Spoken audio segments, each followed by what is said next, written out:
రాష్ట్రానికి పెట్టుబడులు ఆకర్షించే లక్ష్యంతో తమిళనాడు సర్కార్ నిర్వహించిన ప్రపంచ పెట్టుబడిదారుల సదస్సులో ₹1,00,00,000 కోట్ల పెట్టుబడులు పెట్టేందుకు పారిశ్రామికవేత్తలు ఆసక్తి చూపారు.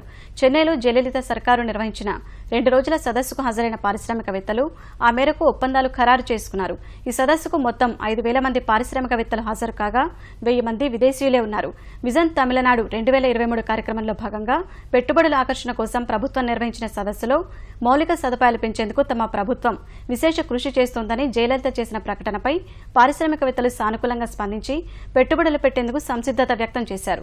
దేశంలో పెట్టుబడులకు అనుకూలమైన వాతావరణం కల్పనకు ప్రధాని మోదీ చేపడుతున్న చర్యల్ని ప్రశంసించిన జయలలిత ఇదే కోవలో తమిళనాడు చేపడుతున్న ప్రాజెక్టులకు అనుమతులు మంజూరు చేయాలని కోరారు. Ready to occupy land bank of 42,000 acres is available for industry. I had also recently ordered that for investment commitments made in the state, all necessary final clearances shall be accorded within 30 days. You need industry, you need technology, you need education. Equally important is healthcare. So I am very happy Tamil Nadu, for Apollo, this is the capital. We have already put 16 hospitals in the state. మేము already చాలా invest చేస్తున్నామండి ఈ స్టేట్లో. Karaikal port ఒకటి develop చేస్తున్నాం, deep water port.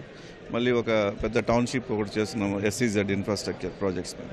So ఈ global investors మూలన చాలామంది వచ్చి మా ఉన్న ఇండస్ట్రియల్ పార్క్స్లో స్పేస్ తీసుకోవాలన్న ఒక ఆలోచనను వాటిల్లోటి ఇది ఒక ప్లాట్ఫామ్. ఇక్కడ ఏంటంటే మనకి చాలా మంచి ఎన్విరాన్మెంట్ ఉంది, ఇంటర్నేషనల్ ఎయిర్పోర్ట్స్ ఉన్నాయి, ఇంటర్నేషనల్ సీ పోర్ట్స్ ఉన్నాయి, and the government is also very dynamic. మనకి already we have good labour force ఉంది, intelligent people are there, and government is very friendly.